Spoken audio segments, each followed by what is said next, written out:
Je viens d'écouter le Rav Ron Shaya à propos du veau d'or, mais enfin de manière générale. Alors, il commet toute une série de contresens, mais ce n'est pas de sa faute. Il lit le texte à un niveau très superficiel. Il nous parle d'Ésav. Il oppose Esav et Yaakov. Il s'identifie à Yaakov. Il nous parle d'Israël. Yaakov et Israël sont les représentants du royaume du Nord. En quoi un Judéen est-il censé se référer au royaume du Nord que le royaume des idolâtres, de ceux qui adorent Yahvé à travers des idoles? Ceux qui ont été condamnés par Ézéchiel, par Eliaou, etc. Ce mélange est insupportable et fausse complètement l'analyse. Il y a des gens qui sont incapables de comprendre ce qu'il y a de vérité dans le texte et qui prennent le texte tel qu'il est devenu, qui est une espèce de salade niçoise absolument immangeable, qui ne savent pas distinguer le bon grain de l'ivraie. Et c'est vrai que ce n'est pas donné à tout le monde. Toute la question est là, en fait. Qui est capable de dégager la vérité du texte biblique tel qu'il nous est parvenu? Qui en est capable? Certainement pas ce monsieur.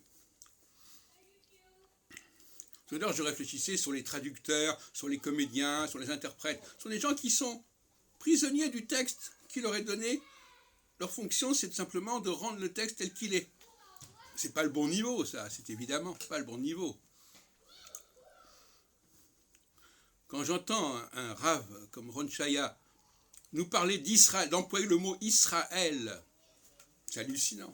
Puis alors il nous parle de la création de l'État d'Israël, oubliant que dès la Première Guerre mondiale, et même dès la guerre de 70, du 19e siècle, il était déjà question de la création d'un État.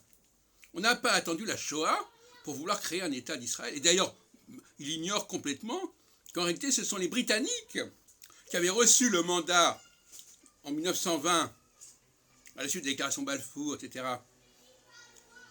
de créer un foyer juif en Palestine, et qui ont voulu se débarrasser du fardeau en le transmettant à l'ONU, qui n'est jamais que la continuation de la Société des Nations. C'est une nation qui reprenait le projet déjà mis en place, envisagé en 1878 au Congrès de Berlin, qui était la première forme de Société des Nations, en fin de compte.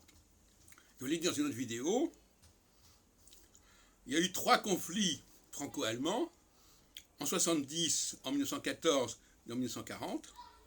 Et lors de ces 3 conflits, on a envisagé la question, à la suite de ces 3 conflits, il y a eu la possibilité de créer un État juif.